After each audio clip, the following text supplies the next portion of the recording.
이제 오늘 말씀의 제목은 예배하라 이런 제목입니다. 오늘 첫 시간이니까 조금 이제 오리엔테이션을 좀 겸해서 이야기하고 말씀으로 들어가 보려고 합니다.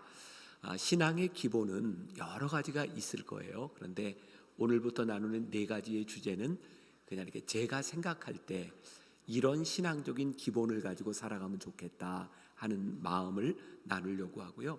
특히 이제 예배에 대한 이야기, 거룩에 대한 이야기, 또 이제 축복에 대한 이야기, 아마 우리 신앙에 한 번쯤은 진지하게 생각해 봐야 될 그런 내용들을 나누려고 합니다. 그리고 또 하나 제가 바라는 것 중에 하나는 말씀을 나누는 중에 이 말씀으로 인하여 여러분들의 마음이 조금 불편해지는 역사가 있었으면 좋겠다. 그런 소원이 있어요. 우리가 그동안 신앙생활을 하면서 아마 여기 중부명성교회 성도들도 참 많은 부흥의 집회를 경험했을 겁니다. 그렇죠? 그리고 어떤 집회에서든지 여러분들 은혜 받은 경험들이 있죠. 네, 아마 특별한 일이 없는 이상 집회 때마다 여러분들이 은혜를 받았을 거예요. 생각해 보면 그 정도 은혜를 받았으면 이미 성자가 되어야 될 터인데, 은혜는 받을 때는 받을 때고 늘 보면 그냥 우리의 모습, 예전의 모습으로 돌아가 있는 그런 모습들을 보게 되죠. 그러고 보니까 우리들이 은혜라고 생각하는 것을 조금 잘못 알고 있지는 않았나 이런 생각이 들어요. 어떤 때 은혜스러운가? 말씀을 듣는데 그 말씀이 너무 좋아. 어느 때 말씀이 좋은가? 내 마음에 쏙 들어. 우리는 하나님의 말씀을 들으면서 내 마음에 드는 것, 그것을 은혜라고 생각할 때가 많이 있었던 것 같아요. 그래서 말씀을 들어도 좋기는 한데 우리가 별로 변화되는 일은 없어요. 왜? 좋은 것에 아멘 하는 것으로 끝날 때가 많았던 것 같아요. 근데 제가 목회를 하면서 깨닫게 되는 것 중에 하나가, 우리들 속에 은혜가 된다고 하는 것은 내 마음에 드는 때일 때보다 그 마음이 우리 속에 부딪혀서 그 말씀이 우리로 하여금 힘들게 할 때, 그게 은혜가 아닐까. 그래서 4일 동안 어떤 말씀인지 모르지만 그 말씀으로 인하여 여러분들의 마음이 좀 불편해지는 역사가 있었으면 좋겠다. 그리고 그 말씀에 대하여 반응하는 역사가 있었으면 좋겠다 하는 생각이 듭니다. 말씀을 듣다가 불편해지면 은혜구나 이렇게 생각하면 돼요. 또 설교자는 누구나 다 동일한 생각인 것 같아요. 말씀을 전하는데 소위 말해서 은혜를 끼치고 싶죠. 교인들이 말씀을 듣고 은혜를 받았으면 좋겠다. 그래서 아무리 오래 목회를 해도 설교할 때는 그 늘 설교에 대한 부담들이 있는 것 같아요. 저도 만나교회 담임 목사가 돼서 제가 이제 39살에 만나교회 담임 목사가 됐는데 꽤 규모가 큰 교회였어요. 그러다 보니까 늘 부담이 되는 게 뭐냐면 이 말씀, 설교하는 게 그렇게 부담이 되었어요.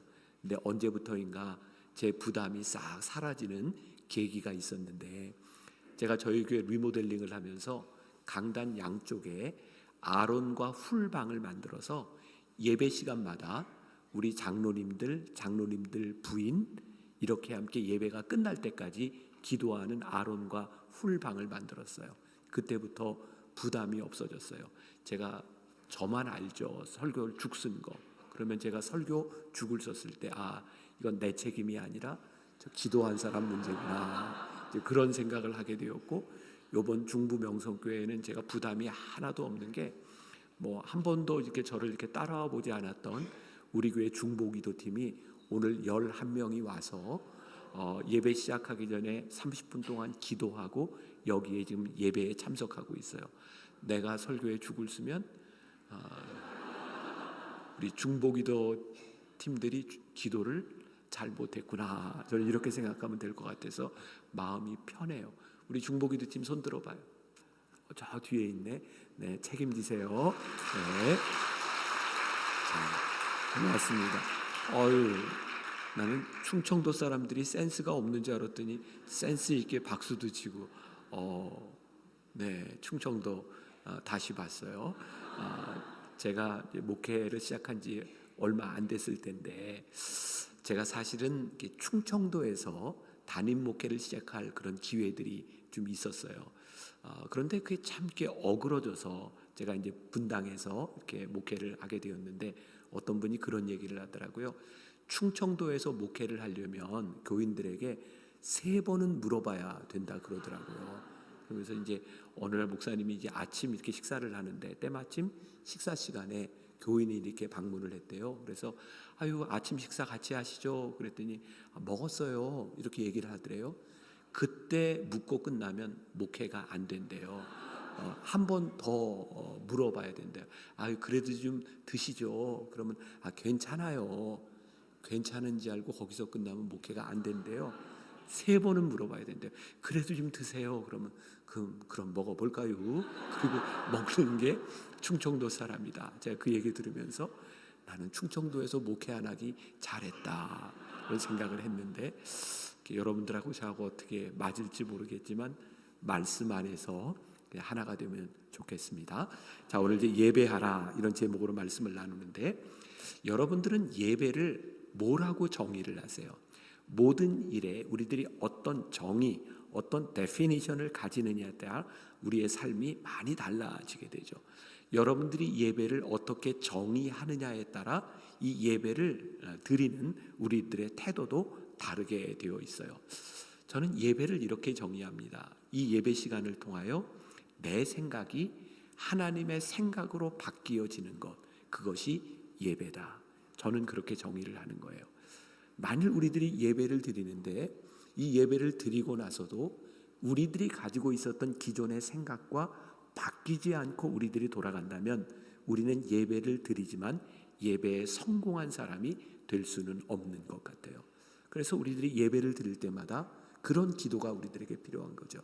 하나님, 우리들이 이 예배를 드리는 순간 내 생각이 아니라 하나님의 생각으로 우리들의 삶을 보는 신앙의 관점이 있었으면 좋겠습니다.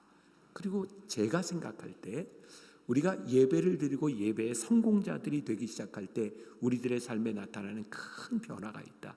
그게 뭐냐면 우리들의 삶에 하나님의 역사 가운데 내가 주인공이 되어가는 거예요. 여러분들에게 물어볼게요. 대답은 안 해도 괜찮아요. 여러분들은 지금 살아가는 여러분들의 인생 가운데 내가 주인공이다 이런 생각을 하고 살아가시나요? 아니면 나는 그냥 그저 살아간다 이런 생각을 하시나요? 오늘 이렇게 예배를 드리고 있는데 저는 설교를 하고 여러분들은 말씀을 듣고 있는 이런 상황인데 오늘 저와 여러분들 가운데 누가 더 중요한 사람일까요? 이런 질문을 한다면 여러분들은 어떤 대답을 하시겠어요?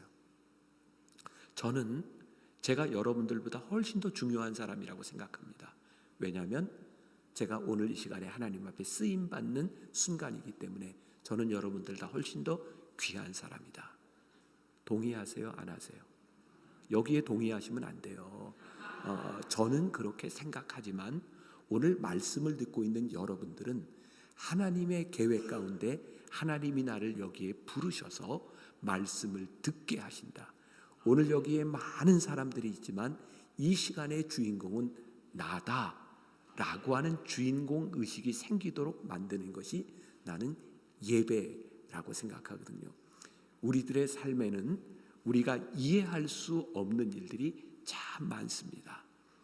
만일 우리들이 이해할 수 없는 일들이 많음으로 인하여 우리의 인생이 실패했다거나 우리의 삶이 잘못됐다고 생각한다면 이 중에 성공한 사람은 아무도 없을 거예요.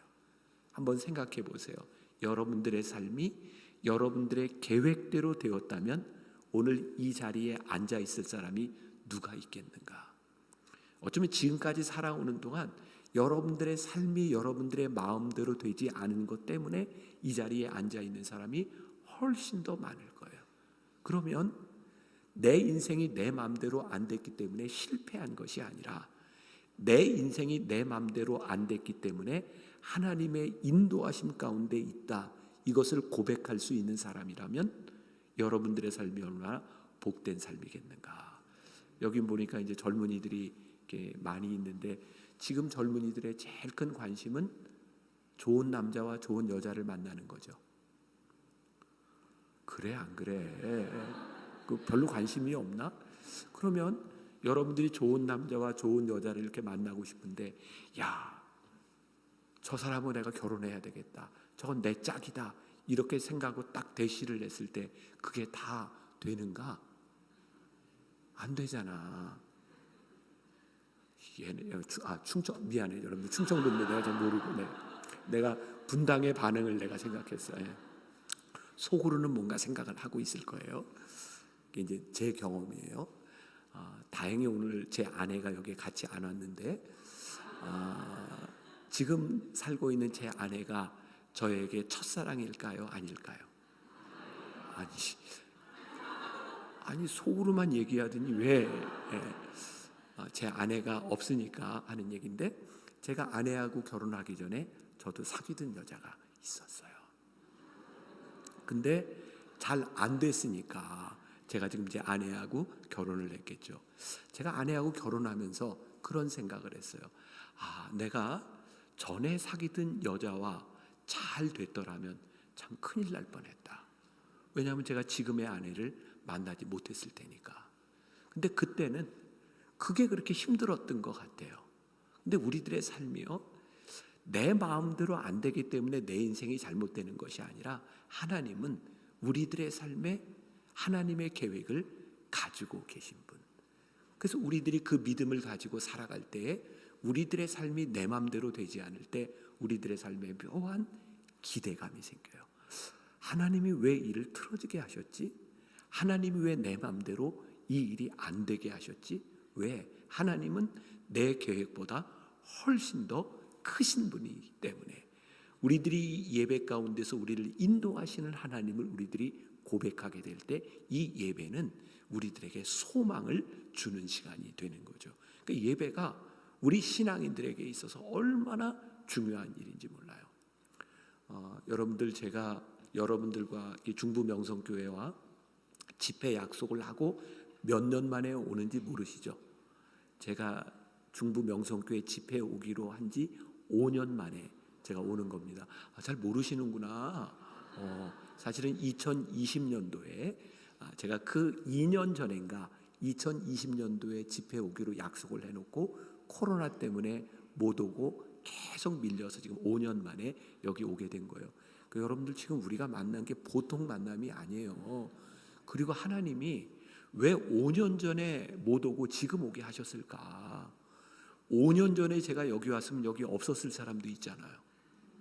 여러분, 참 기가 막힌 일이라고 생각하지 않으세요? 5년 후에 여기에 왔기 때문에 여러분들과 저와 이 예배 시간을 통하여 말씀으로 나누게 하신 데에 우리들에게 특별한 이유가 있지 않을까? 그러니까 우리들의 계획이 틀어진 것 때문에 하나님은 뭔가 우리들에게 기가 막힌 일들을 계획하고 계실지 모른다는 기대감이 우리들에게 있는 거예요. 코로나19를 지나가면서 우리가 똑같은 일을 경험했어요. 예배 시간에 예배를 드릴 수 없는 그런 일들, 몇 명 인원수를 제한하는 일들. 제가 지금도 기억해. 2020년도에 예배를 이렇게 다 드리지 못하고 저희 교회에는 그래서 교직원들과 장로님들만 와서 예배를 드리는 그 얼마간의 기간이 있었어요. 그때 한 장로님이 저에게 와서 이런 얘기를 하더라고요. 목사님, 제가 만나교회 장로가 된 게 너무 큰 축복인 것 같아요. 눈물을 글썽글썽하면서 얘기하는 거예요. 목사님, 제가 장로가 되지 않았더라면 제가 어떻게 이 성전에서 이 시간에 예배를 드릴 수 있었을까요? 저는 장로가 된 게 제 인생에 그렇게 축복이라고 생각하지 못했었어요.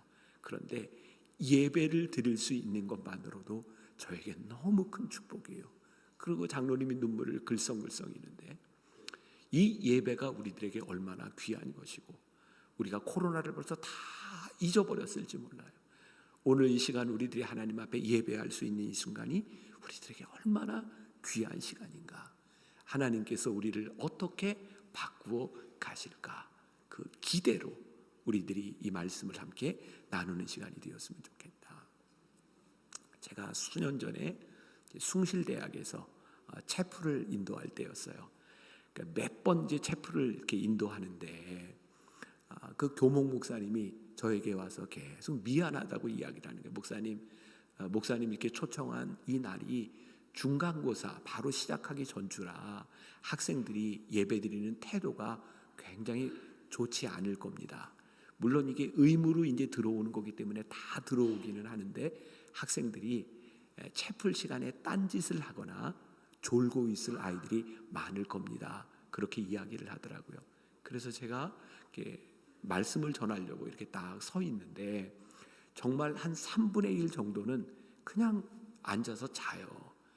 그리고 3분의 1 정도는 그냥 얼추 시험 공부를 하고 있고, 그리고 그 중에 이제 몇 학생들이 이렇게 예배를 드리는 자세를 이렇게 가지고 있는 거예요. 근데 그때 제가 말씀을 전하기 전에 하나님이 저에게 그런 마음을 주시더라고요. 여기에 있는 학생들 중에 누군가 한 사람을 위해서 내가 너를 보냈다.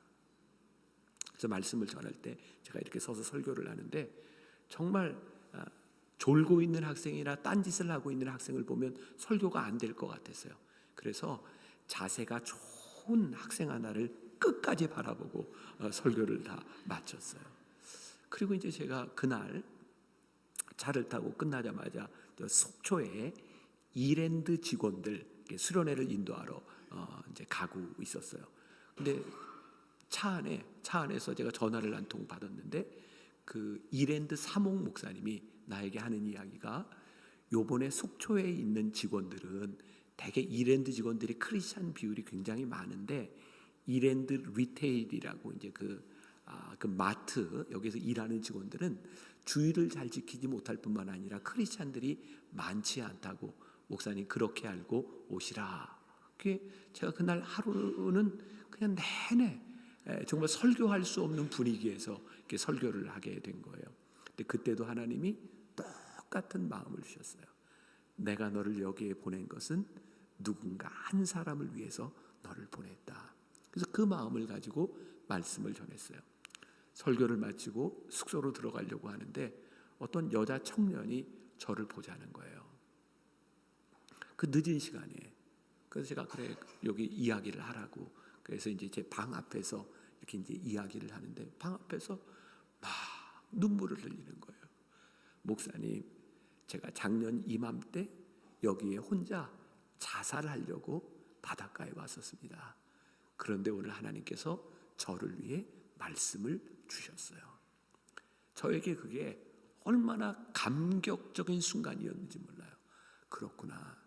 하나님께서는 누군가를 위하여 누군가를 향하여 말씀하고 있구나. 그리고 제가 차를 타고 이제 하루 집회를 마치고 올라오는데 제가 이메일을 늘 확인을 하거든요. 이메일이 하나 와 있어요. 숭실대 학생 하나가 저에게 메일을 보낸 거예요. 제가 그때 설교를 하기 전에 그렇게 얘기를 했거든요. 여러분 보니까 여러분들 시험 기간인 것 같은데 마음에 부담 갖지 말고 잘 사람은 자고 들을 사람은 들으세요. 그리고 제가 설교를 시작했거든요. 근데 그 학생이 채플에 들어올 때 내가 요 채플 시간에는 잠을 자고 그리고 이제 나가서 시험 공부를 해야 되겠다 마음을 먹고 왔는데 세상에 학교 다니는 동안 처음으로 외부 강사 목사님이 와서 잘 사람은 자고 들을 사람은 들으세요. 그 얘기를 딱 듣는데 자려고 들어왔는데 잠은 안 되겠다는 생각이 들더래요. 그래서 말씀을 들어야 되겠다 생각했고 그 친구가 이제 말씀을 듣고 저에게 홈페이지에 들어가서 막 찾고 하면서 저에게 메일을 보낸 거예요. 목사님, 그날 말씀을 통해서 제 인생에 답을 얻었습니다. 이렇게 그런 글을 이렇게 받거나 그런 순간을 맞이하면 이렇게 막 전율이 일어난다 그러죠. 내가 계획한 일이 아니지만 하나님은 이 예배 가운데서 말씀을 통해 누군가를 위해 일하고 계시는구나. 제가 왜 오늘 이 이야기를 할까요? 이 4일을 지나는 동안 여러분들 가운데 누구인지 모르지만 이 집회의 주인공이 되었으면 좋겠다. 그리고 여러분들이 말씀을 들으면서 하나님, 우리가 어떤 모습으로 나왔든지 오늘 청년들 이렇게 찬양을 하라 그래서 억지로 나왔든지 아니면 내일 성가대로 억지로 나오게 하셨든지 우리의 인생이 내 자의대로 되는 게 아니에요. 그러나 억지로 끌려온 인생일지라도 하나님께서 우리를 여기에 부르신 이유가 있음을 발견할 수 있으면 우리가 복된 사람이 되지 않겠는가. 자, 이쯤 얘기했으면 오늘 이 시간이 우리들에게 귀하다는 생각이 드세요? 자, 오늘날 이렇게 교회를 보면 예배를 생각하면 제일 힘든 것 중에 하나가 예배 시간을 지키는 거. 그리고 요즘은 예배 너무 길게 드리면 안 된다. 뭐 이런 이야기도 하고 주일 예배는 언제까지 끝내야 된다. 뭐 이런 것도 있고. 제가 미국에서 유학 시절을 지날 때 저는 젊은 목사로서 이런 생각을 했었어요. 요즘 현대인들에게 주일 예배를 드릴 때 그 예배는 1시간 안에 끝나야 된다. 그리고 1시간 이상 예배를 드리면 교인들을 고문하는 거다. 저는 그런 생각을 하고 있던 사람이에요. 그리고 제가 공부하던 학교에 미국의 신학교에서 1년쯤 됐을 때 정말 이렇게 생각지도 않게 미국 교회에서 설교를 할 수 있는 그런 초청을 받게 됐어요. 근데 정말 영어도 안 되고 그럴 때였는데 이제 미국 교회 강단에 서게 됐어요. 아주 오래된 미국 교회였는데 오래된 강대상에 문장이 하나 이렇게 써져 있는데 그 문장이 그런 뜻이었어요. 설교를 짧게 하는 자 복이 있나니 이 강단에 다시 불리움을 받을 것이요. 이제 그런 의미의 문장이 써 있었어요. 그 사람들이 얼마나 이 설교가 지루했으면, 예배가 지루했으면 그런 글귀를 강대상에 써놨을까. 언제부터인가 하나님을 믿는 우리들에게 예배가 지루해졌다, 예배 드리는 것이 힘들어졌다, 그러면 굉장히 근본적인 것에서부터 잘못되어 가고 있는 거죠. 제가 공부를 다 마치고 이제 한국에 유학을 마치고 들어올 때 저는 이제 공부만 했기 때문에 미국 문화나 미국 교회를 잘 몰랐어요. 그래서 한 2주 정도 짐을 다 싸가지고 이민 가방에다 놓고 우리 아이 둘을 데리고 그 유명한 그 성장하는 미국 교회를 한번 이렇게 탐방을 해야 되겠다. 그래서 2주 동안 제 기억에 한 14개 교회를 금요일, 토요일, 주일에서 교회를 쭉 탐방을 했어요. 근데 미국의 성장하는 교회들이 두 가지 특징으로 딱 나눠지는데, 하나는 진짜 깔끔하게 1시간 안에 주일 예배를 드리는 교회가 있었고, 한 교회는 제가 방문했을 때 주일 예배가 제일 긴 교회였는데 2시간 반 동안 주일 예배를 드리는 거예요. 근데 저에게 크게 궁금했어요.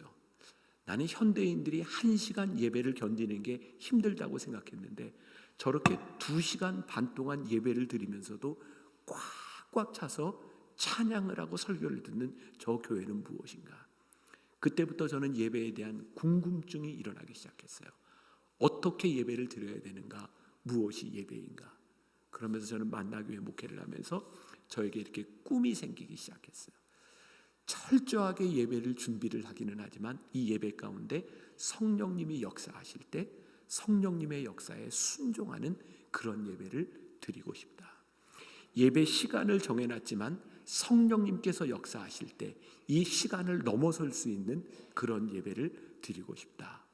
그러면서 저에게 어떤 꿈이 생겼냐면, 어느 날은 예배 드릴 때 찬양을 시작했는데, 지금 제가 주일 낮 예배 얘기를 하는 거예요. 찬양을 시작했는데 찬양의 은혜가 돼. 그러면 용기 있게 성령님의 인도하심에 순종하겠습니다. 그래서 기도, 설교 다 빼고 그냥 찬양을 부르다 끝날 수 있는 예배. 어느 날 설교를 하는데 설교가 은혜가 돼. 그러면 다른 순서 신경 쓰지 않고 설교만 하다 말씀을 끝날 수 있는 그런 교회. 우리가 성령님의 인도하심에 우리들이 순종해 볼 수 없을까? 그게 제가 꿈꾸는 예배예요. 아마 지난해에 그랬던 것 같아요. 제가 2번째 예배인가 3번째 예배 설교를 하는데, 제가 설교를 하다가 제가 이렇게 찬양을 하나 이렇게 같이 부르게 됐어요. 교인들과 함께. 근데 그 찬양이 너무 좋은 거예요. 그래서 제가 설교하다가 교인들에게 이렇게 얘기했어요. 찬양 너무 좋죠. 저 설교 끝. 우리 설교 그만하고 우리 찬양합시다. 그리고 그날은 그냥 설교 원고를 놓고 그냥 찬양하다가 그냥 기도로 예배를 마쳤어요.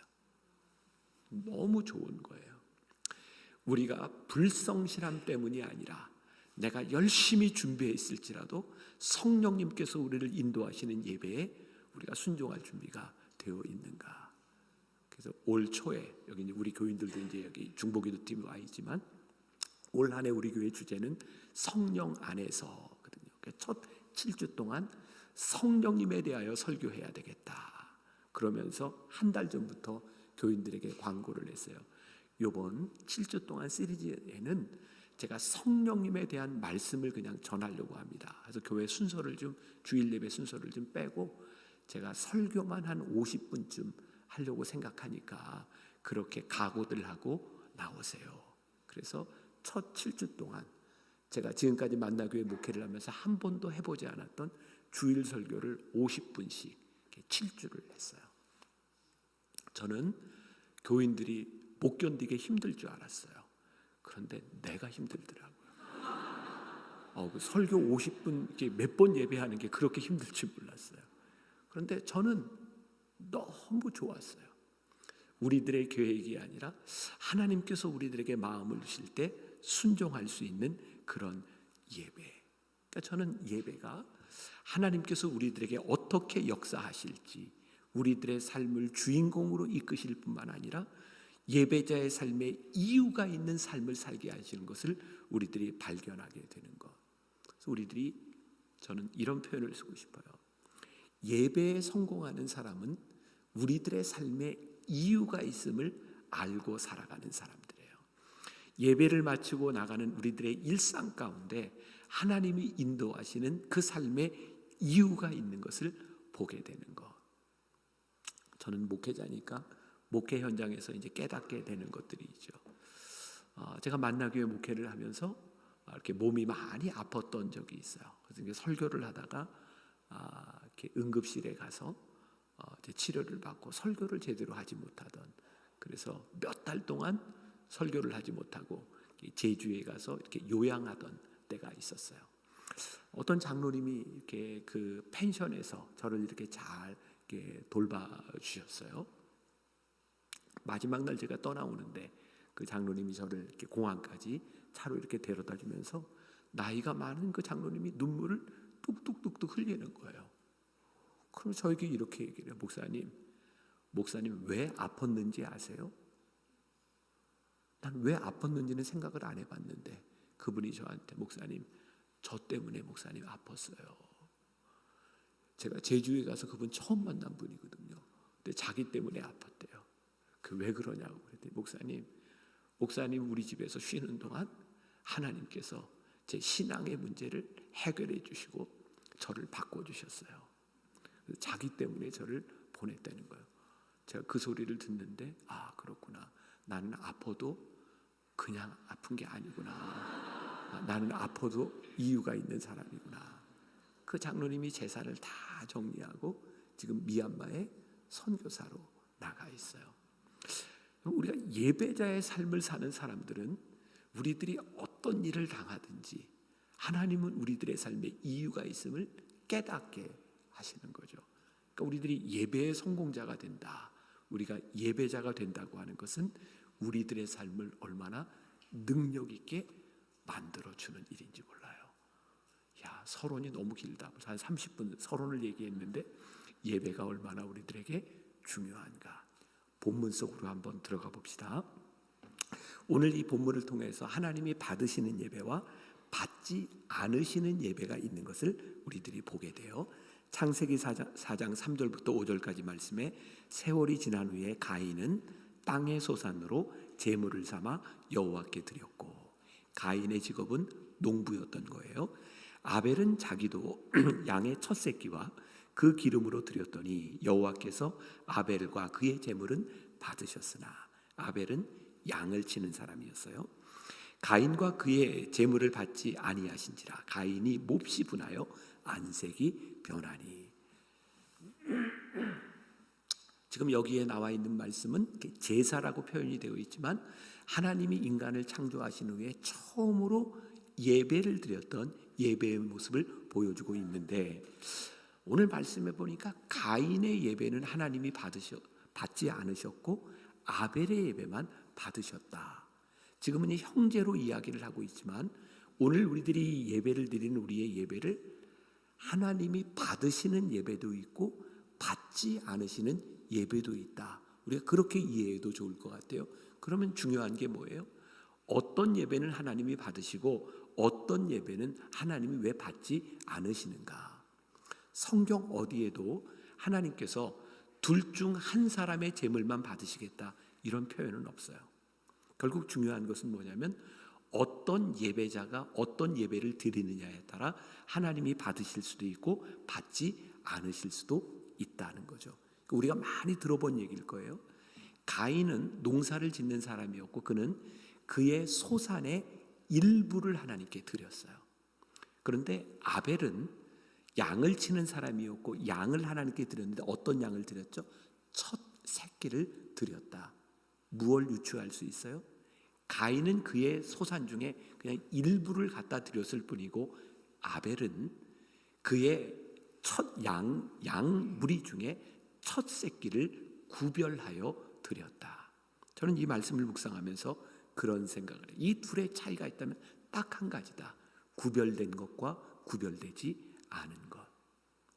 한번 여러분들의 예배를 생각해 보세요. 여러분들은 어떤 구별을 가지고 하나님 앞에 예배를 드리고 있는가?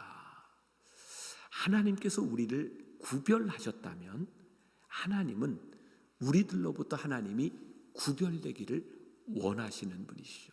그래서 우리들이 구별된 예배를 드릴 때 하나님이 그 예배를 받으시는 거예요. 예를 들면 저는 그럴 수 있다고 생각해요. 여기도 아마 주일 예배가 몇 번이 있을 거예요.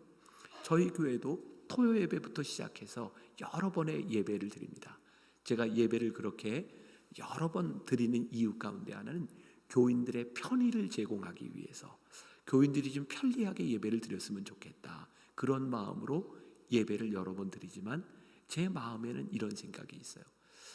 처음에는 편리대로 예배를 드렸을지 모르지만 어느 순간부터인가 그의 삶이 편리한 대로 예배를 드리는 것이 아니라 그의 삶을 구별하여 드리는 예배를 드리는 사람이 되었으면 좋겠다.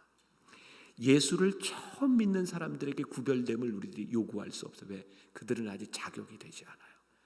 그러나 우리들이 신앙생활을 하면서 우리의 믿음의 연조가 올라가면서도 우리의 삶과 우리들의 예배를 구별하지 못한다면 하나님이 그 예배를 받지 않으신다.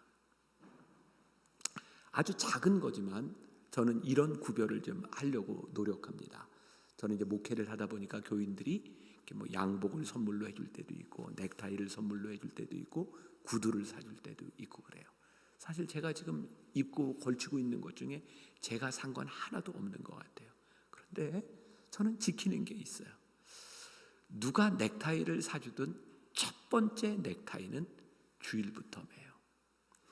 첫 번째 양복은 주일부터 입어요. 제가 신는 구두, 첫 번째 신는 구두는 예배 시간부터 신어요. 아무것도 아닐 수 있어요. 아무도 알아주지 않을 수 있어요. 그런데 저는 이게 어떤 율법적인 것이 아니라 제 삶에서 제가 예배를 인도하는 목사로서 제가 구별하려고 하는 거예요. 저는 많은 설교를 해요. 목회자가 담임 목사로 설교가 중요한 일이니까. 그런데 저는 설교를 준비하고 설교 원고를 쓰는 일들에 있어서 제 삶의 최고의 우선순위를 둬요. 저는 지금 37년 넘게 목회를 하면서 지금까지 한 번도 원고를 써보지 않은 적이 없어요. 저는 토시까지 정확하게 37년 동안 한 주도 빠지지 않고 저는 원고를 쓰고 설교 준비를 해요. 왜? 그게 내가 하나님 앞에서 최선을 다할 수 있는 일이라고 생각하기 때문에. 저는 주일날 이제 설교 원고를 요즘은 제가 이제 카드로 또 이렇게 A4 10페이지로 써놓고 그 다음에 설교하기 전에 이렇게 카드로 반으로 또 줄이고 그리고 이제 원고를 만들어요. 주일 설교 원고를 주일 설교가 딱 끝나면 저는 그 다음 주 설교 원고를 가지고 주일 저녁부터 읽기 시작해요. 저에게 있어서 가장 소중한 일이기 때문에 그래요. 오늘 여러분들에게 제가 도전을 드리고 싶은 거예요. 여러분들의 삶에서 예배는 무엇인가? 여러분들의 삶에 이 예배를 어떻게 구별하여 드리는가? 이 예배가 구별되기 시작할 때 신앙인으로서의 우리들의 삶이 특별해지기 시작하는 거예요. 여러분 성경에 보니까 하나님께서 이스라엘 백성을 출애굽시키신 이유가 뭔지 아세요? 너희를 애굽에서 내가 불러낸 이유가 있다. 내가 너희의 하나님이 되고 너희가 나의 백성이 되도록 내가 너희를 애굽에서부터 불러냈다. 근데 이스라엘 사람들이 출애굽하는 과정 중에 어려움을 만날 때마다 불평했어요. 여러분 성경 보면서 참 신기하지 않아요? 어쩌면 저렇게 엄청난 기적을 경험하면서도 저렇게 불평할 수 있을까? 여러분 생각해 보세요. 여러분들의 삶에 여러분들이 원치 않는 일과 여러분들이 문제를 만날 때마다 우리들이 얼마나 많은 불평을 하고 살았어요. 근데 성경 어디를 봐도 하나님께서 이스라엘 백성들을 출애굽시키신 이유가 내가 너희로 하여금 출애굽해서 너희로 편하게 살려고 너희를 인도해냈다라는 구절이 어디에도 없어요. 하나님이 이스라엘 백성들을 출애굽시키신 이유, 내가 너희의 하나님이 되고 너희가 나의 백성이 되도록 내가 너희를 구별하여 불렀다. 하나님이 우리를 왜 예배자로 부르셨어요? 예배드리고 편안하게 살라고? 예배드리고 세상 사람들이 생각하는, 세상 사람들이 원하는 성공하는 인생을 살도록? 성경에 어디에도 하나님이 우리를 그렇게 구별하셨다는 말이 없어요. 우리가 예배를 드리기 때문에 어쩌면 예배자로 살아가면서 훨씬 더 어려운 일을 경험할 수 있어요. 예배를 드리고 구별된 삶을 살기 때문에 세상과 타협할 수 없는 일들로 인하여 우리들의 인생이 훨씬 더 힘들어질 수 있어요. 근데 하나님이 우리들에게 원하시는 게 뭐라고요? 구별을 원한다는 거예요. 너희가 예배자로 어떤 구별된 삶을 살아가느냐. 우리를 부르신 곳에서 그것이 어떤 상황이든지 우리들이 구별된 자로 살아가겠습니다. 그게 우리를 예배자로 부르신 이유라는 말이에요.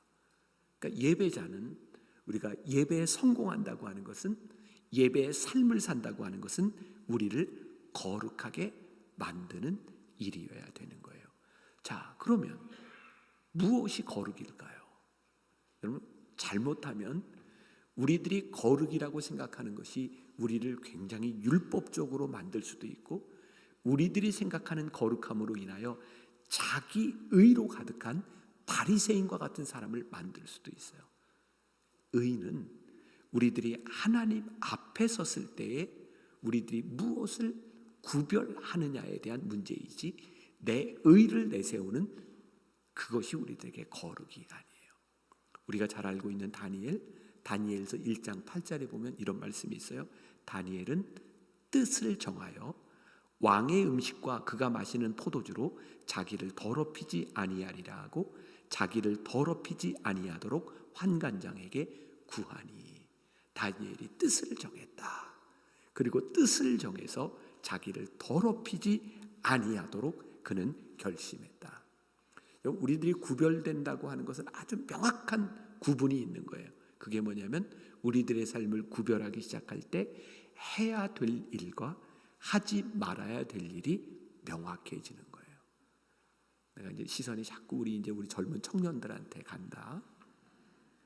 내가 청년들한테 시선이 가는 이유는 젊은이의 때 여러분들이 뜻을 정하면 분명해지는 게 있어요. 내가 해야 될 일과 하지 말아야 되는 일. 그 뜻이 정해지면 하나님 앞에서 성공적인 인생을 살아가는 거예요. 우리가 뜻이 꺾여지면 우리들이 하나님 앞에 올바른 삶을 살지 못해요. 나는 제 아들에게도, 우리 청년들에게도 그런 얘기를 종종 해요. 우리들의 인생에 우리들이 해야만 되는 일을 하면 우리들이 하고 싶은 일을 할 때가 온다. 야, 이거 기가 막힌 말인데 이게 참, 해야만 되는 일을 하면 하고 싶은 일을 할 때가 와요. 그런데 우리의 인생이 하고 싶은 일을 먼저 하면 우리의 인생이 망가지는 거예요. 하나님 앞에서 우리들이 뜻을 세우면 하나님이 우리로 하여금 쓰실 수 있는 날이 오는 거예요. 그 믿음이 우리들에게 있기 때문에 우리들이 뜻을 세우고 살아갈 수 있는 것이죠. 우리들이 뜻을 세우고 구별하기 시작할 때 우리들이 서 있는 곳, 그래서 뜻이 세워지면 우리들이 이 교회 안에서만 예배자로 살아가는 것이 아니라 뜻을 세운 사람들의 삶이 예배가 되는 것. 그래서 우리들이 흔히 이야기하는 삶이 예배다라고 하는 것은 그냥 대충 살아가는 삶을 이야기하는 것이 아니라 하나님 앞에 뜻이 세워진 사람의 삶, 그 삶이 예배가 되는 거예요. 그래서 예배자의 삶의 자리를 우리들이 거룩하게 만드는 것, 그게 뭐라고요? 구별된 삶을 살아가는 것. 하나님께서 왜 아벨의 제물을 받으셨을까? 간단한 거예요. 아벨이 구별했기 때문이에요. 예배자의 삶, 구별된 삶을 살아가는 삶에는 특징이 있습니다. 그게 뭐냐면 감사가 있어요. 그런데 구별되지 않은 삶, 예배에 실패한 사람들의 삶에는 늘 뭐가 있는지 아세요? 비교가 있어요. 가인이 화가 났어요. 동생을 죽였어요. 성경 어디에도 둘 중에 하나만 받으시겠다 이런 구절이 없는데 아벨의 제사만 받은 것에 화가 났어요. 비교가 되니까. 왜 아벨의 제사만 받으셨을까? 예배자는 비교하는 것이 아니라 하나님 앞에 서는 거예요. 예배하지 않는 사람은 비교하지만 예배하는 사람은 반응해요. 지금 우리들의 삶에 내가 어떻게 예배자로 반응할 것인가, 그것이 예배자의 삶을 살아가는 거예요. 비교하기 시작하면 우리들의 삶이 무지무지하게 비참해지기 시작해요. 왠지 아세요? 어떤 사람도 완벽하지 않아요. 여러분, 이 세상에 숨쉬고 살아가는 사람들 중에 자기 컴플렉스를 가지지 않은 사람은 아무도 없어요. 왜? 하나님이 우리를 완벽하게 만드시지 않았기 때문에. 단지 그것을 표현하는 사람과 표현하지 않는 사람이 있을 뿐이죠. 지금 여기 있는 여러분들 가운데는 돈이 없어서 마음 상하는 사람이 있고, 건강의 문제로 힘든 사람도 있고, 자녀의 문제로 자존심 상하는 사람도 있고, 우리들 모두는 하나님이 어떤 누구도 완벽하게 만드시지 않았기 때문에 비교하기 시작하면 화가 나요. 그런데요, 우리를 부르신 하나님 앞에 우리들이 반응하기 시작하면 그 반응하는 삶에는 감사가 있어요. 제가 목회를 처음 나갈 때 전도사로, 저도 전도사 시절이 있었어요. 네, 그것도 아주 시골 그 강원도 영월에 있는 교회 목회를 처음 나가게 됐는데, 돌아가신 저희 아버님은 이렇게 목회를 하시면서 늘 그런 얘기를 하셨어요. 저에게 이렇게 얘기를 하셨어요. 병삼아, 너 이제 전도사로 영월의 시골에 가게 되는데, 목회자는 우리 아버님 표현에 의하면 모래바닥에 코를 쳐박고 죽어도 절대로 교인들에게 돈 없다는 얘기하는 거 아니다. 그거 목회자의 자존심이다. 평생 목회를 하셨던 우리 아버님 세대는 우리나라가 참 힘들고 가난했던 시절이에요. 우리 아버님은 목회자가 목회를 하면서 돈 때문에 자존심 버리지 말아라. 목회자의 자존심을 가지는 것보다 더 귀한 일이 없다. 그러면서 모래바닥에 코를 쳐박고 죽어도 교인들에게 돈 없다는 얘기하는 거 아니다. 그렇게 얘기를 하시면서 저를 안 도와주셨어요. 그래서 제가 전도사 시절에, 그때가 이제 88년인데, 이제 88년도는 우리나라가 이제 막 도약하던 88 올림픽이 이제 시작되던 그 무렵이었는데, 진짜 이렇게 그 시절에 먹을 거 마음대로 못 먹었다는 게 여러분들이 어떻게 이해가 될지 모르겠어요. 그 교회 갔더니 교인이 딱 2명 있어. 할아버지 한 분, 할머니 한 분. 4명이었구나. 초등학생 2에 할머니 한 분, 할아버지 한 분. 그러니까 교회에서 저를 먹여 살릴 수 있는 상황이 아니었어요. 우리 첫째 딸이 장애가 있어요. 지금 36년 넘게 아직도 약을 먹고 있어요. 88년도에 제가 목회를 하면서 89년도에 우리 딸이 태어났는데 2.43kg로 10개월을 다 채우고 났는데 2.43kg로 태어났고 또 이제 장애를 가지게 됐어요. 돌아가신 저희 아버지 어머니가 제일 마음 아파하셨던 게 우리 딸이 장애를 가진 일이었어요. 도와주실 수 있는데 안 도와주셨어요. 근데 그때 우리 아버지의 마음에는 내가 목회를 하려면 내가 기도하고 네가 그 어려움을 이겨나가야 돼. 그렇게 생각을 하셨던 것 같아요. 제가 이제 군목을 마치고 유학길에 오를 때 저희 아버니가 목사가 된 저에게 이렇게 얘기하셨어요. 김 목사, 너 이제 유학 가는데 목사는 모래바닥에 코를 쳐박고 죽어도 교인들에게 돈 없다는 얘기하는 거 아니야. 그리고 제가 아이 둘을 데리고 유학을 가 있는 동안 한 번도 생활비도 학비도 보내주시지 않았어요. 제 인생에 제일 육체적으로 힘들었던 시간이에요. 왜냐하면 생활도 해야 되고 학비도 벌어야 되고. 그래서 그때 그 5년 동안 저는 진짜 늘 눈이 벌겋게 충혈돼서 살았던 것 같아요. 한번 잠 한 번 실컷 자보는 게 소원이었을 정도로 그렇게 힘든 시간들을 이렇게 지나왔어요. 한 번도 누군가에게 돈 없다는 얘기 해보지 않았어요. 왜? 그 목회자의 자존심이니까. 그런데 살만했어요. 그리고 지나놓고 보니까 그 시간이 내 인생에 얼마나 축복된 시간이었는지. 세월이 흘러서요, 우리 아들이 이제 제가 나온 미국의 신학대학원에 유학을 가게 됐어요. 제가 신학대학원에 간 우리 아들에게 이렇게 얘기했어요. 아들아, 아버지가 이 학교를 다닐 때 할아버지가 목회자는 모래바닥에 코를 쳐박고 죽어도 돈 없다는 얘기하는 거 아니다. 그러면서 도움을 안 주셨어. 너도 알아서 살아봐. 우리 아들이 사색이 되었어요. 그런데 우리 아들은 이제 아버지 덕을 봤죠. 제가 금전적으로 도와주지 않아도 아버지의 백으로 바로 교회 취직도 되고, 그리고 또 이제 학교에 이제 장학금도 잘 받고. 우리 아들은 그렇게 어려움을 당하고 이렇게 학교를 다닌 것 같잖아요. 그때는 이제 결혼도 안 했고. 근데 제가 우리 아들에게 목회자는 코를 쳐박고 죽어도 돈 없다는 얘기하는 거 아니다 그러면서 도움을 주지 않는데 그게 힘든 거예요. 그리고 그때 돌아가신 저희 아버지의 마음을 알았어요. 아버지가 나에게 도움을 주시지 않으면서 이렇게 힘들었겠구나. 제가 아들에게 돈을 보내주지 않으면서 그렇게 힘들었어요. 도와줄 수 있는데 도와주지 않는 것이 이렇게 힘든 일이구나. 그런 생각해 보세요. 하나님이 능력이 없어서 여러분들의 삶을 궁핍하게 만드는 것이 아니라 하나님이 능력이 없어서 우리로 하여금 이렇게 어려움을 당하게 하시는 것이 아니라 하나님께서 이스라엘 백성을 출애굽 시키셔서 40년 동안 광야를 지나게 하신 이유가 있다는 사실을 우리들이 알게 될 때 우리들이 믿음으로 예배자로 우리들의 삶에 반응하는 거예요. 하나님이 왜 나를 이렇게, 하나님이 왜 나로 하여금 이런 어려움을 겪게 하실까? 하나님이 나로 하여금 왜 이런 어려운 인간관계 속에 나를 직면하게 하셨을까?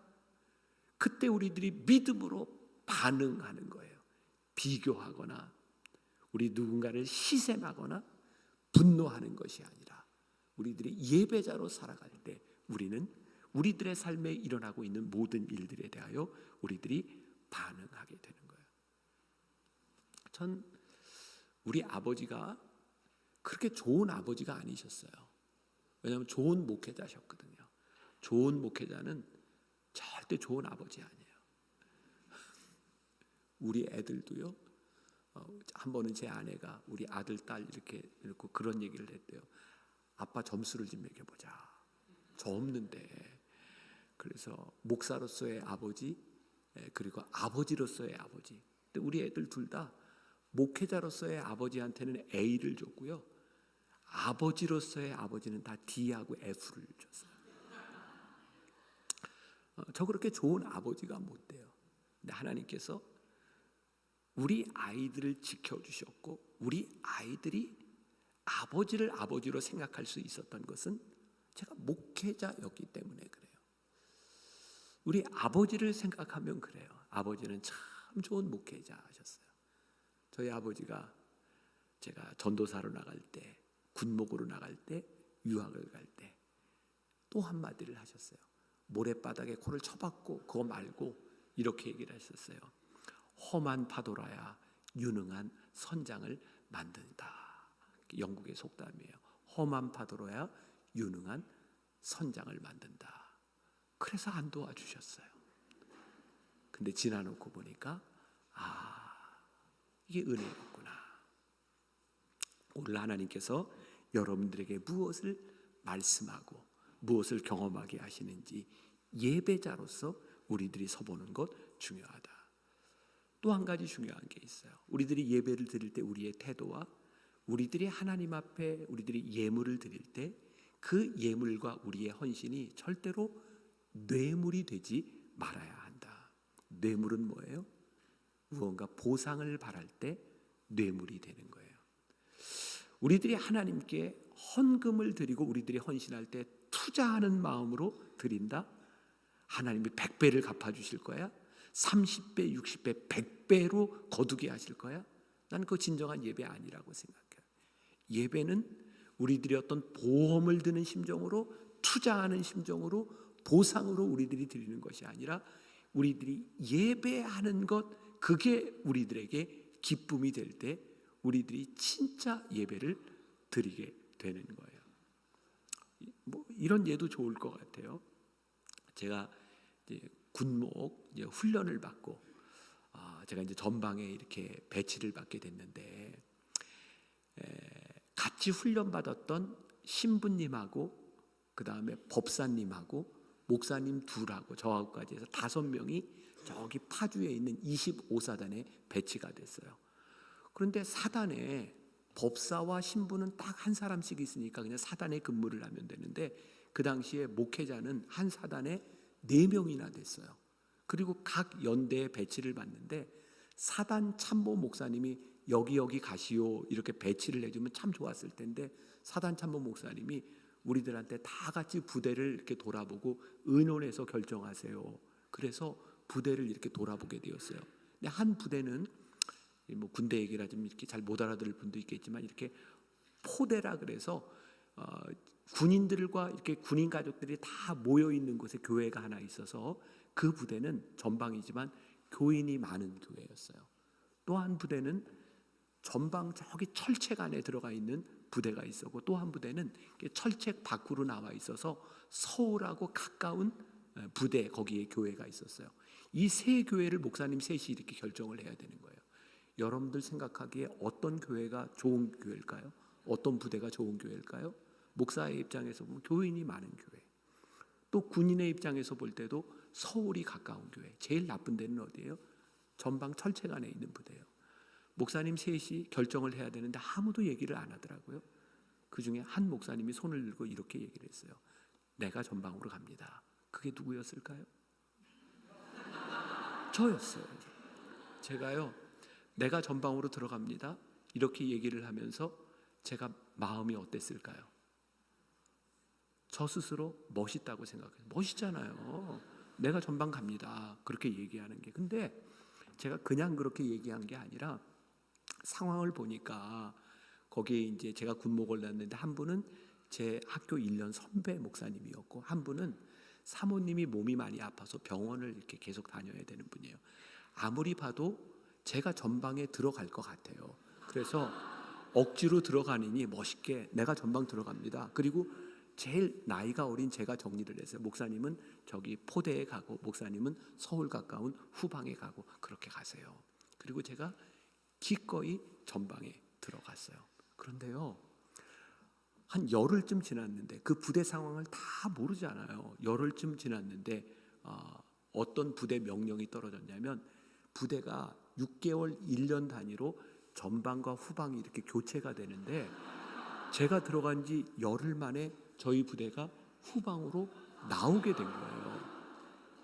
근데 그걸로 그친 게 아니라 후방으로 나왔더니 부대 근무를 열흘밖에 안 했는데 지휘관이 전방에서 다 수고했다고 모든 장교들 포상 휴가를 가라는 거예요. 여러분들 생각할 때 제 기분이 어땠을까요? 네?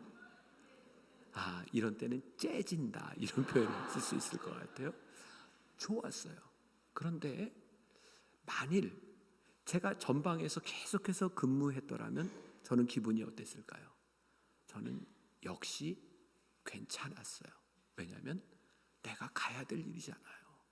그리고 내가 기꺼이 선택하는 일에 대해 내가 책임을 진다고 하는 것은 저는 멋진 일이라고 생각하거든요. 우리가 하나님 앞에 예배를 드린다고 하는 것은 저는 어떤 보상에 대한 문제가 아니라고 생각해요. 내가 하나님께 예배를 드리는 것이 가치 있는 일이에요.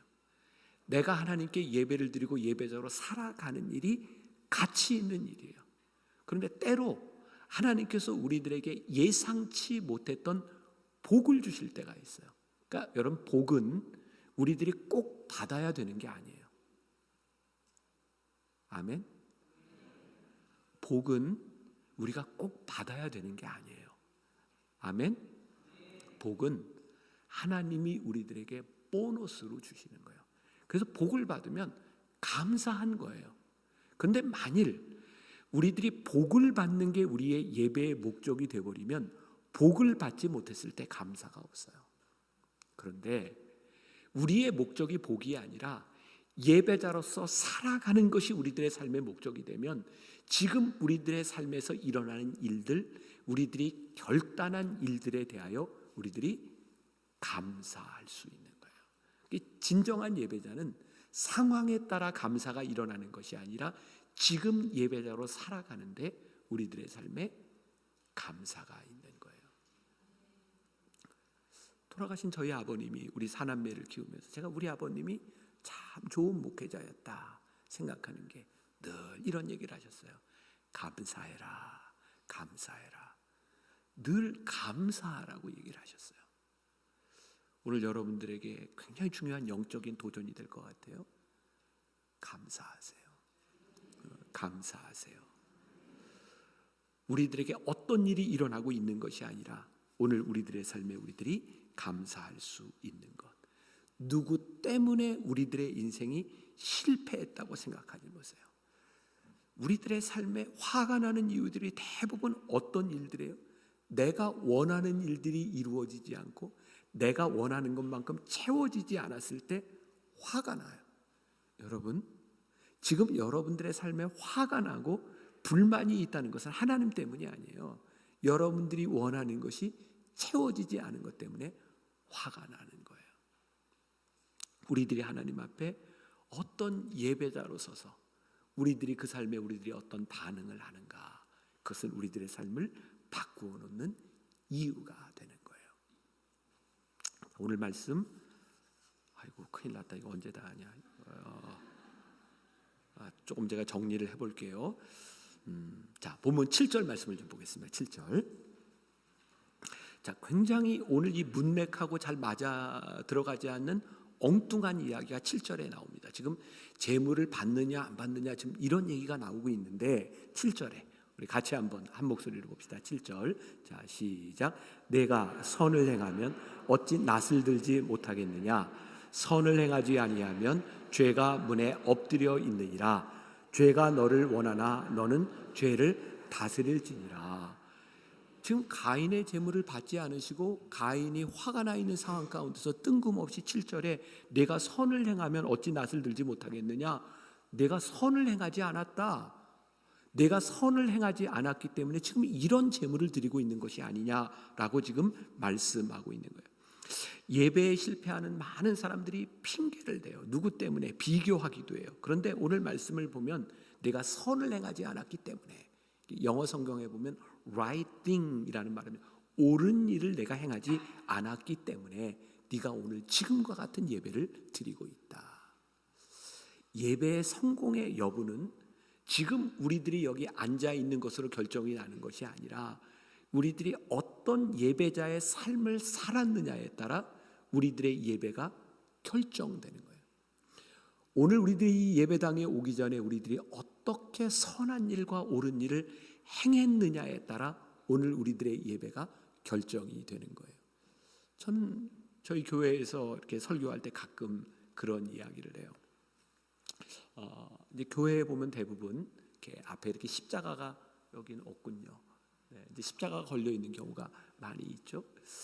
제가 우리 교인들한테 여러분들이 일주일 동안 믿음으로 치열하게 신앙생활을 하다 교회에 들어오면 그 십자가를 보는 순간에 눈물이 흐르지 않겠습니까?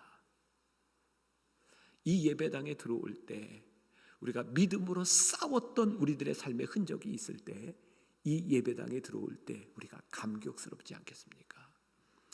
예배당에서 예배를 드리며 눈물을 흘리는 사람과 그저 예배를 드리는 사람, 그것은 예배 시간에 있는 것이 아니라 이 예배 시간에 오기 전에 삶에 달린 문제예요. 지금은 돌아가셨지만 저희 교회 원로 장로님 여자분이 한 분 계셨는데, 저희 교회가 분당인데 저기 김포공항이 있는 곳에서 혼자, 그분이 잘 걷기도 힘든 분이 혼자 예배를 나오세요.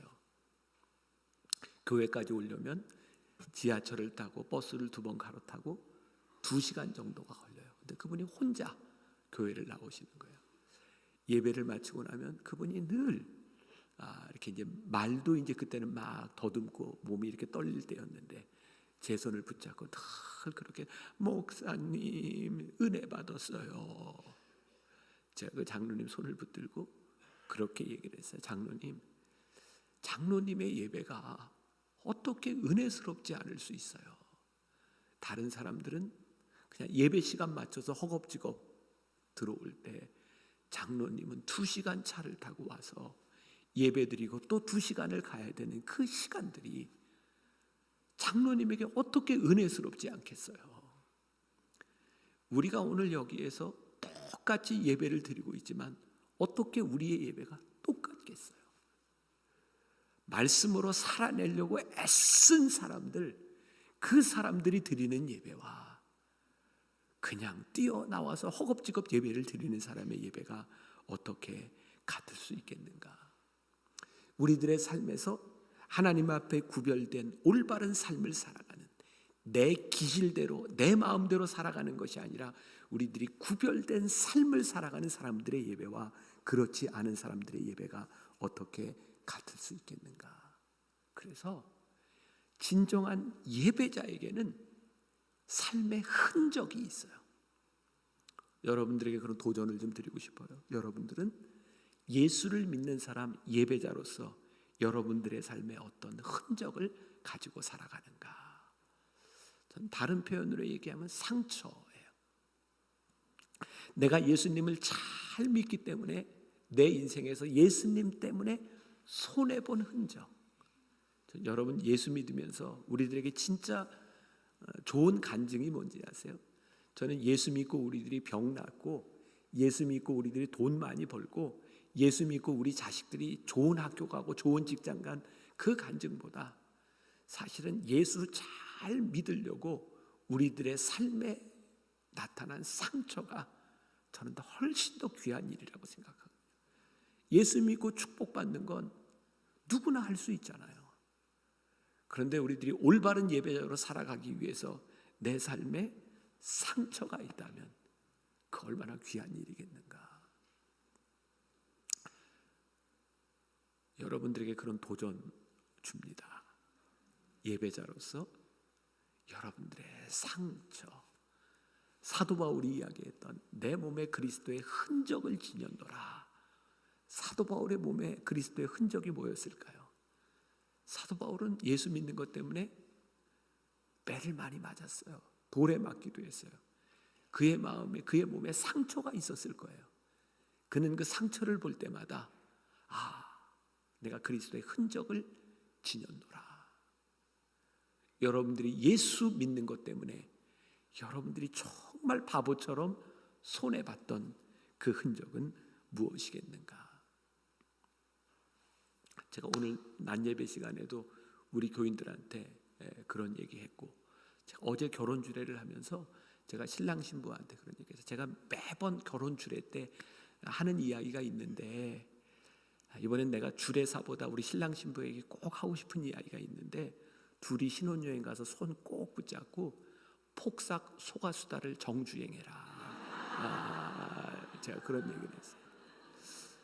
제가 폭삭 소가수다를 보면서 정말 마음으로 많이 울었거든요. 제 마음을 많이 아프게 감동적이었던 게 그 아빠 양관식이. 이거 안 본 사람은 이거 보세요. 이거 전 제 설교 한 편 듣는 것보다 훨씬 더 은혜스러운 그 아버지의 손에 난 상처. 그게 얼마나 자랑스러운 상처인가. 전 그 드라마를 보면서 저 드라마 한가운데 내가 예수님 때문에 이런 삶을 살았습니다 라는 고백이 있으면 참 좋을 텐데 정말 멋진 삶을 산 한 아버지의 상처와 흔적들이 있더라고요. 우리들이 예수 믿는 것 때문에 우리들에게 주어질 수 있는 그 상처, 흔적, 이거 드라마 모르는 사람한테 이거 내가 스포일하는 건데 아버지가 암으로 죽어요.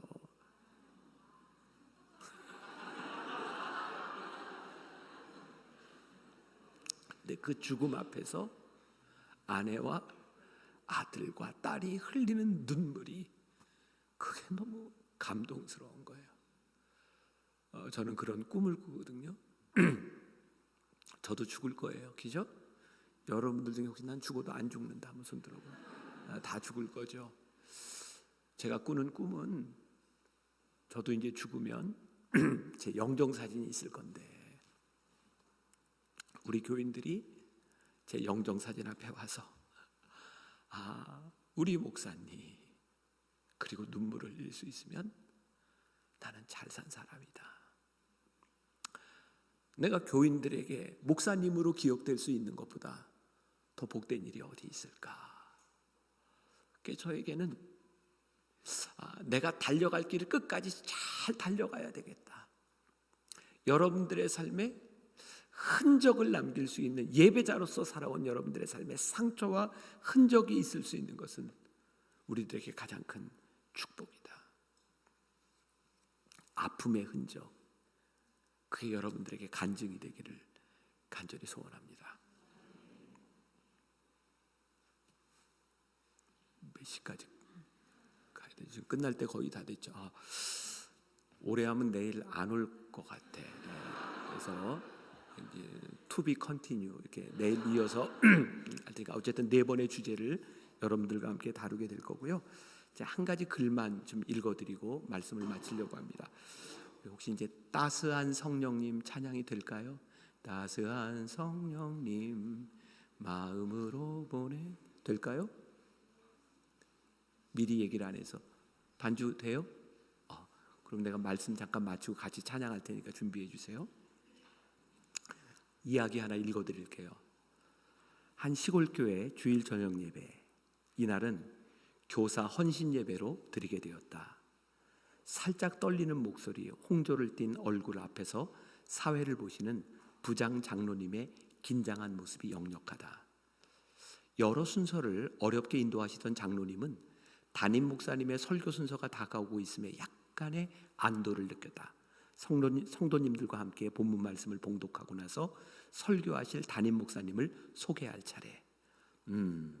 이제 목사님 나오셔서 하나님 말씀 전해주시겠습니다 라고만 하면 되는 거지 빨리 내려가서 숨을 좀 돌려야겠어. 하지만 긴장을 조금 늦춘 탓이었던가 장로님의 내뱉은 말은 바로 하나님 나오셔서 목사님 말씀 전해주시겠습니다 였던 거죠.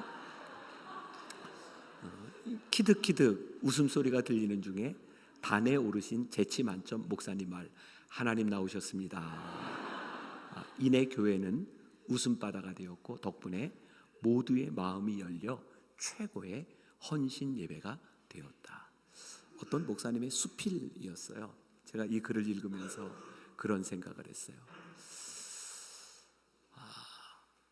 예배의 성공, 예배의 축복은 우리들의 자격과 우리들의 능력에 있는 게 아니다. 많이 부족한 사람들이에요. 물론 저는 예배에 목숨을 걸고 최선을 다해 준비하려고 애쓰는 사람입니다. 그러나 그 예배가 우리의 애씀과 우리의 완성으로 드려지는 건 아니라고 생각해요. 우리의 부족함에도 불구하고 우리의 연약함을 용납하시는 하나님의 마음으로 인하여 오늘 우리의 재물과 우리의 예배가 하나님께 드려지는 거예요. 우리의 부족함은 문제가 되지 않습니다. 그러나 여러분들의 삶에 예배의 흔적은 남아야 된다고 생각해요. 이제 오늘 예배를 마치고 나가서 여러분들의 일상 가운데 예배의 흔적을 만들어나는 사람들이 되기를 간절히 소원하고, 우리 같이 찬양할 때에 제가 못다한 말씀은 이제 내일 3일 동안 이어서 할 테니까 이 찬양 가운데 예배자로서의 우리들의 모습을 함께 생각하고 찬양을 하다 이렇게 기도하고 싶은 분들은 기도해도 괜찮아요. 그리고 제가 마무리하고 제가 축도로 예배는 마치도록 할 테니까 함께 찬양합시다. 따스한 성령님.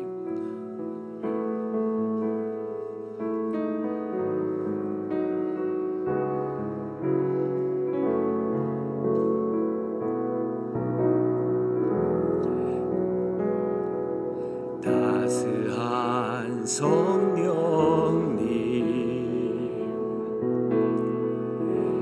마음으로 보내 내 몸을 감싸며 주어지는 평안함 만족함을 느끼. 다시 한번 따스한 성령님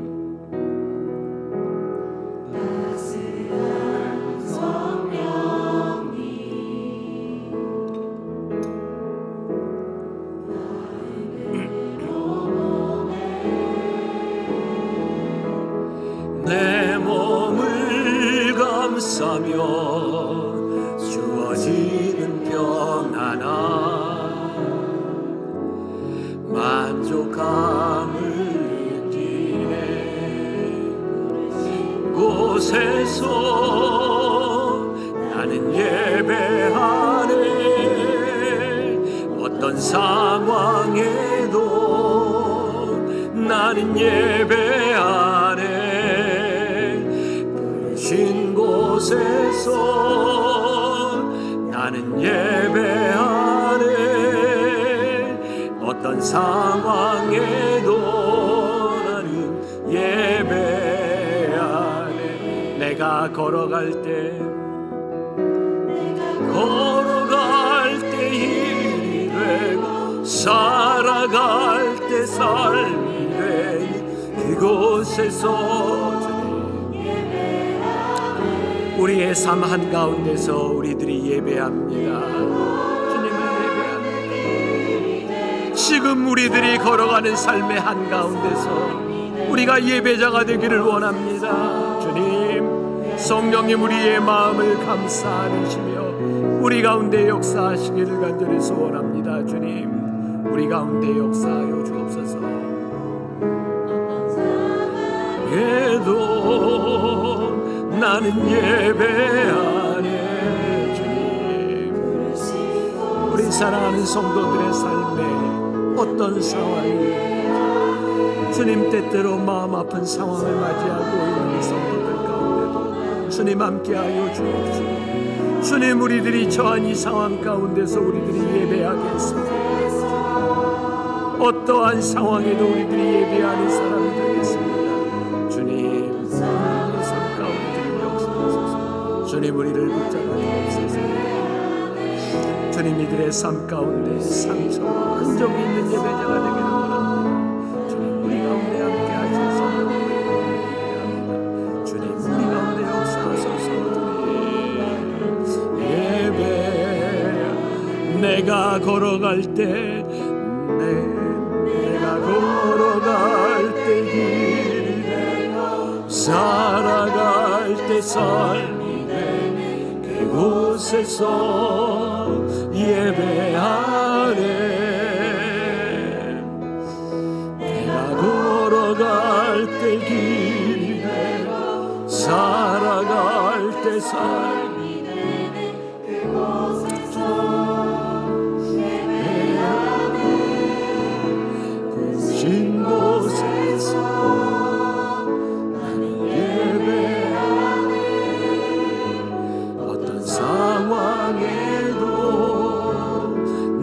예배 안에 부르신 곳에서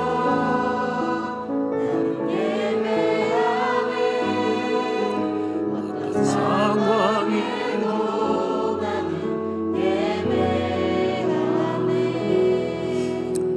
하나님, 우리를 부르신 그곳에서 우리가 예배자가 되기를 원합니다. 어떤 상황에도 우리가 예배자로 살아가기를 원합니다. 하나님, 우리 성도들 가운데 불평하고 하나님 왜 우리를 여기에 있게 하셨느냐고 마음 아파하고 울고 있는 성도들도 있었습니다. 그런데 하나님, 오늘 우리들에게 깨닫게 하시는 것이 있습니다.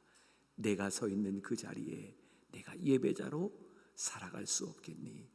네가 서 있는 그 자리에서 네가 구별된 삶을 살아갈 수 없겠니? 어쩌면 하나님께서 오늘 우리들에게 예배의 흔적을 원하시지 않을까? 오늘 우리가 이제 흩어져 우리의 삶의 일상 가운데로 돌아갑니다. 그 가운데서 예배자로 살아가다가 예배자로 다시 모이게 하여 주옵시고, 하나님 앞에 복된 눈물과 감격과 믿음이 있는 예배하는 귀한 성도들 되게 하여 주옵소서. 지금은 우리 주 예수 그리스도의 은혜와 하나님 아버지의 무한하신 사랑과 성령의 인도하심이 예배자로 살아가겠습니다 다짐하며 나가는 당신의 사랑하는 모든 백성들 위해 지금부터 영원까지 함께 하시기를 간절히 축원하옵나이다. 아멘.